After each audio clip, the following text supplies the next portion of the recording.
December 17, 2024. Tuesday of the third week of Advent. A reading from the book of Genesis. In those days, Jacob called his sons, and said, "Assemble and listen, O sons of Jacob, listen to Israel your father. Judah, your brothers shall praise you, your hand shall be on the neck of your enemies, your father's sons shall bow down before you.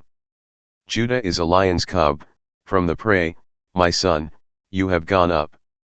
He stooped down, he crouched as a lion and as a lioness, who dares rouse him? The scepter shall not depart from Judah, nor the ruler's staff from between his feet, until tribute comes to him, and to him shall be the obedience of the peoples." The word of the Lord. Response: In his days shall justice flourish and great peace forever.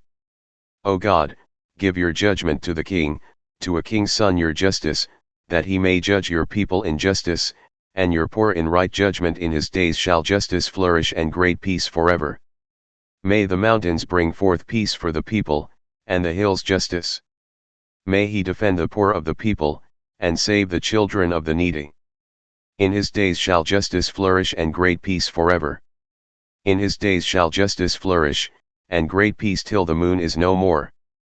He shall rule from sea to sea, from the river to the bounds of the earth. In his days shall justice flourish and great peace forever. May his name endure forever, his name continue like the sun. Every tribe shall be blessed in him, all nations shall call him blessed. In his days shall justice flourish and great peace forever. Alleluia, alleluia.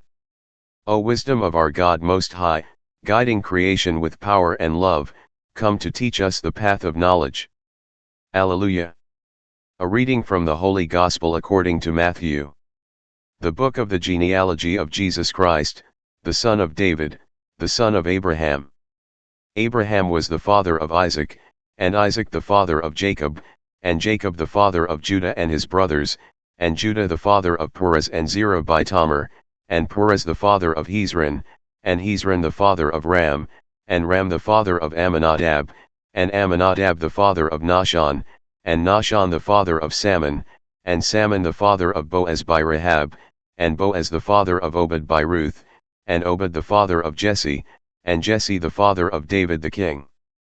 And David was the father of Solomon by the wife of Uriah, and Solomon the father of Rehoboam, and Rehoboam the father of Abijah, and Abijah the father of Asaph, and Asaph the father of Jehoshaphat, and Jehoshaphat the father of Joram, and Joram the father of Uzziah, and Uzziah the father of Jotham, and Jotham the father of Ahaz, and Ahaz the father of Hezekiah, and Hezekiah the father of Manasseh, and Manasseh the father of Amos, and Amos the father of Josiah, and Josiah the father of Jeconiah and his brothers, at the time of the deportation to Babylon.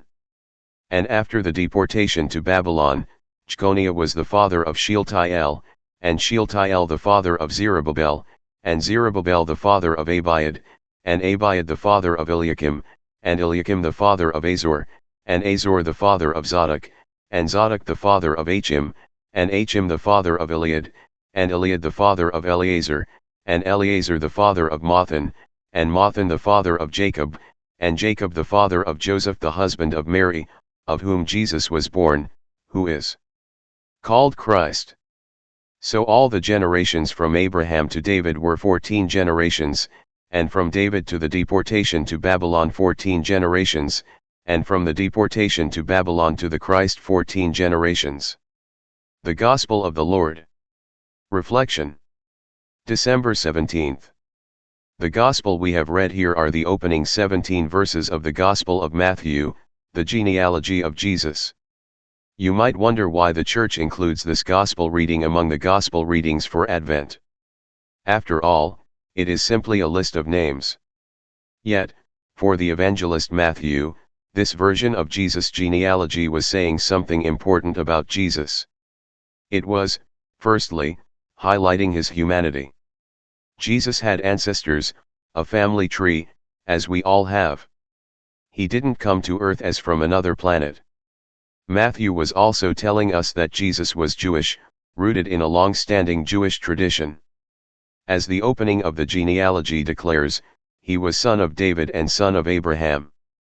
he would go on to say later in Matthew's Gospel that he hadn't come to abolish the Jewish law but to bring it to fulfillment. Matthew's genealogy also hints at something else about Jesus. At the end of the genealogy, we read, Matthan, the father of Jacob, and Jacob was the father of Joseph. We would expect, in line with the remainder of the genealogy, and Jacob was the father of Jesus. Instead, the genealogy concludes, Jacob was the father of Joseph, the husband of Mary, of whom was born Jesus, who is called Christ. Matthew is hinting at the mysterious nature of Jesus' birth. Whereas Mary was the mother of Jesus, the real father of Jesus was God, not Joseph.